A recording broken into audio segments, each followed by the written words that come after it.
Time and ஒர்க்ல அடுத்த question பார்க்கலாம். இந்த கொஸ்டினும் ப்ரீவியஸா டிஎன்பிஎஸ்சி எக்ஸாம்ல கேட்டிருக்காங்க. இந்த கொஸ்டின் பார்க்க தான் ரொம்ப பெரிய கொஸ்டின் தெரியுது. ஜஸ்ட் மல்டிப்ளிகேஷன் தெரிஞ்சா போதும். இந்த மாடல் சம் பார்த்தோன்னே ஈஸியா சால்வ் பண்ணிடலாம். சோ இந்த மாடல் சம் கேட்டாங்களா எப்படி குயிக்கா சால்வ் பண்ணலாம்ங்கறத பார்க்கலாம். கொஸ்டின்ல ஏ பி சி மூணு பேர் சேர்ந்து ஒரு வேலையை செய்து முடிக்கிறாங்க. அதுக்கு மொத்தமா 1920 ரூபாய் அமௌண்ட் தராங்க. அதுல ஏ பார்த்தோம்னா 4 நாள் வேலை செய்றாரு, பி 6 நாள் வேலை செய்றாரு, சி பார்த்தோம்னா 7 நாள் வேலை செய்றாரு. சோ அவங்க ஊதியத்துக்கான விகிதம், தினசரி ஊதியத்துக்கான விகிதம் பார்த்தோம்னா 6:5:6 அப்படின்னா இந்த மொத்த அமௌண்ட்ல சி உடைய பங்கு எவ்வளவு போகும்னு கேக்குறாங்க. சோ இந்த மாடல் சம் கேட்டாங்களா டைரக்டா ஏக்கான 4 ஏக்கான ரேஷியோ பிரிக்காங்க. என்ன வரும் 4:6. அதே மாதிரி இங்க பிக்கான 4யும் பிக்கான ரேஷியோ பிரிக்காங்க 6:5. அதே மாதிரி சிக்கான 4யும் சிக்கான ரேஷியோவும் பிரிக்காங்க, ஊதியத்துக்கான ரேஷியோவும் பிரிக்காங்க 7:6.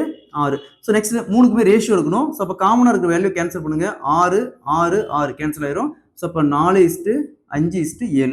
ஸோ இந்த அமௌண்ட்டை, இந்த கொடுத்துருக்கிற அமௌண்ட்டை 4:5:7 ரேஷியோ பிரிச்சோம்னா யாருக்கு எவ்வளோ அமௌண்ட் போகணும்னு தெரிஞ்சிடும். நமக்கு தேவை சி மட்டும் தான். அப்போ சிக்கான ரேஷியோ பாருங்க 7.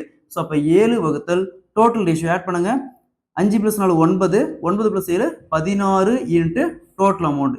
எப்பவுமே வகுத்தல போடும்போது மொத்த ரேஷியோ 2 ரேஷியோ வந்தாலும் சரி 3 ரேஷியோ வந்தாலும் சரி ஆட் பண்ணி வகுத்தல போடணும். ஓகேங்களா?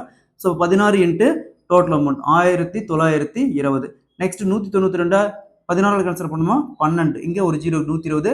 7 இன்ட்டு 120 840 ரூபா. ஸோ அப்போ சி இந்த டோட்டல் அமௌண்ட்ல சி உடைய பங்கு பார்த்தோம்னா 840 ரூபா. Option D is the correct answer.